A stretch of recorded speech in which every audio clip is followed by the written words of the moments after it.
Of course I want to give myself completely to Jesus. What do you mean? Sometimes I don't understand people who don't understand it. Hello folks, my name is Father Columba. I am a Franciscan Friar of the Renewal. So you can see my uniform. This is part of my wear it every day. This is what I wear around my belt. Let me stand up. I think I've shown you. It's called a cincture around my belt. I think I talked about this in an earlier talk, but Franciscans, you always recognize this because we have these 3 knots on our rope. These 3 knots represent the 3 vows that we make to God when we make our final vows. Well, actually, we do them even before final vows. In my community, it's 6 years from joining to making your final vows. And you'd live you'd live these vows temporarily, for 1 year at a time I did it for 3, but now it's done for 4 years. So the 3 vows are poverty, chastity, and obedience. And these just help us remember. And it's also a visible sign to the world. Poverty, chastity, and obedience. Or as one of the brothers made up one time in the Bronx, no money, no honey, and a boss. No money, I don't make a wage. It's all just held in common. We live completely off donations. No honey, chastity, never get married, and never have relationships like that. You have friendships, but you're not dating or anything romantic. You're not having kids. You've given marriage and kids and all that stuff up. It's huge. And then having a boss or obedience. So there's always, in each of the friary, a house, there's always someone who's in charge, and then there's someone who's elected to be in charge of the whole community. And we believe that God works through that relationship, that as I surrender my will over to this guy, that God actually will work through that. And it's a way for me to hand over my will to God. Now, why would anybody live that? It just doesn't really make sense. I've just been thinking about this recently, and I've been thinking about it in connection to Jesus and the Eucharist. In the Eucharist, what do we see? We believe it's truly Jesus, body, blood, soul, and divinity. Okay, so this is really Jesus coming onto the altar. And as soon as he comes onto the altar, we say some prayers, we ask God through Jesus for some stuff to bless the world and the church and all the rest of it. And then we receive, in Holy Communion, we receive Jesus in the Eucharist. We consume him. Okay, and that's the trajectory, the arc. That's the whole point of the Mass. It actually culminates in that moment of communion when we receive Jesus. And it's called the holy sacrifice of the Mass. So Jesus is a constant gift. St. John Paul II talked about the reality that every human can only experience their fulfillment when they live as a self-gift. They live the gift of self. They live in order to give themselves away to another. He especially talked about this in relationship to marriage. And he talked about all the aspects of marriage being a way in which the spouses give themselves to each other. They give themselves away for the sake of the other. And this can be done in an unhealthy way, of course, in a codependent, weird way. But that's not what Jesus is calling us to. He's calling us to this free gift of love. And then also to receive the other, right? So that's present in marriage because it's present in God. And Jesus is the full revelation of God. So then we see in him this one who gives himself for all. This is continuously made visible every day on the altars in Catholic churches all around the world. And why would Jesus do this? Because this is what he sees his Father do. I do only what I see my Father do. So Jesus has from all eternity been this total self-gift back to the Father. And since the incarnation, he's now a total self-gift back to the Father for us.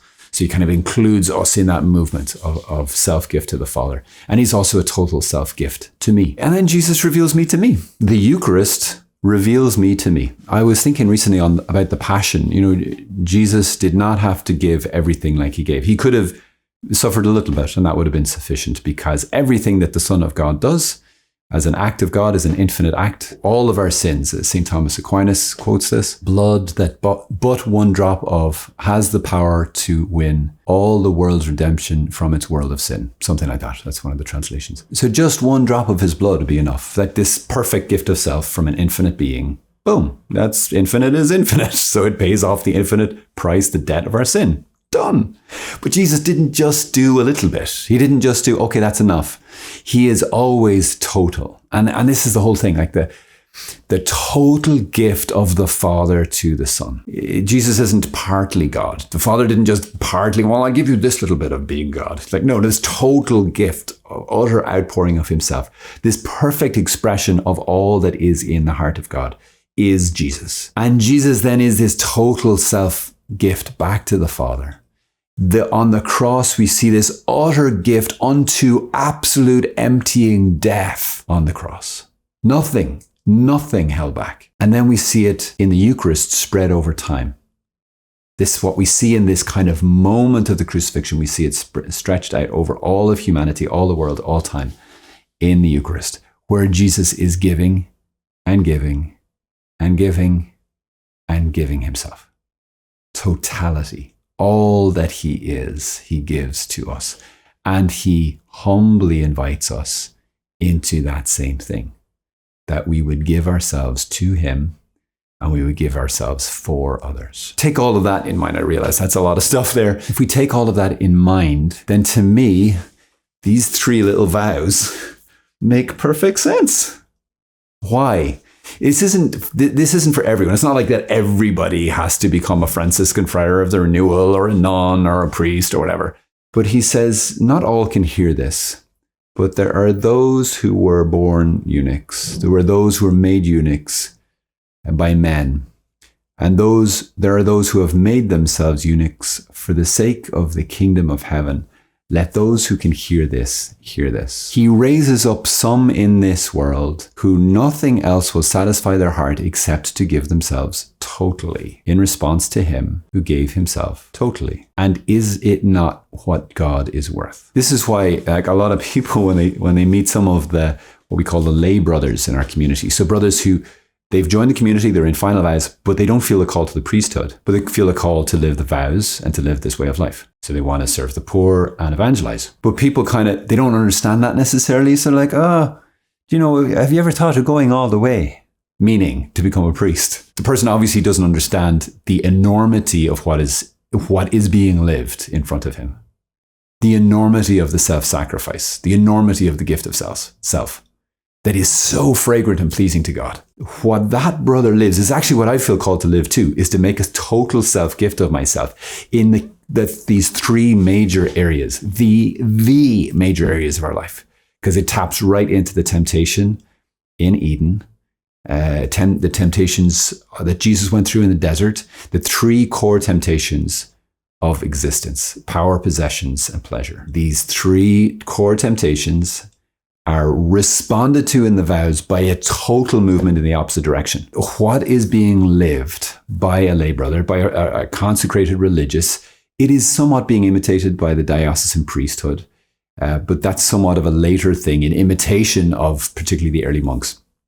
But this desire to live a life consecrated to God, you don't see this so much, unfortunately, in Protestant churches. You do see it in the Anglicans somewhat, and I'm not exactly sure of their theology. You definitely see it in the Orthodox, and you see it all over the place, obviously, with Catholics. Souls who have this longing and this call and this grace, because if you try to do this without God's grace, forget it. They have this grace and this calling to give themselves completely back to God, who gave himself completely. It is some tiny return to the totality of what he has done. And how important that is, because what does that do? Well, for me, living with brothers who live this and knowing so many people who are consecrated religious, or indeed consecrated virgins who aren't in a religious community but are under their bishop and they feel this call to make vows, it is an incredible act of worship. To someone who is really in love with the Lord, the vows just make sense. It's like, of course I want to give myself completely to Jesus. What do you mean? Sometimes I don't understand people who don't understand it. We have religious in the world so that they can make visible to us our calling, your calling, as a responder to the love of Jesus. He asks for all of your heart in the context of your vocation. So you're married, you're single, you're whatever you are, you're still discerning. That's not a permanent vocation, by the way. The thing is, today, Lord, I want to give all of my heart to you. I want to know what my vocation is so I can give myself totally to you. Where is the place? Where is my cross on which I can offer myself completely to you, whatever that might look like or be like? Yeah, thanks be to God. Thanks be to God for this great gift, this opportunity. Thanks be to God for the Eucharist, where Jesus reveals to us and continuously is living what it is that we very poorly attempt to imitate.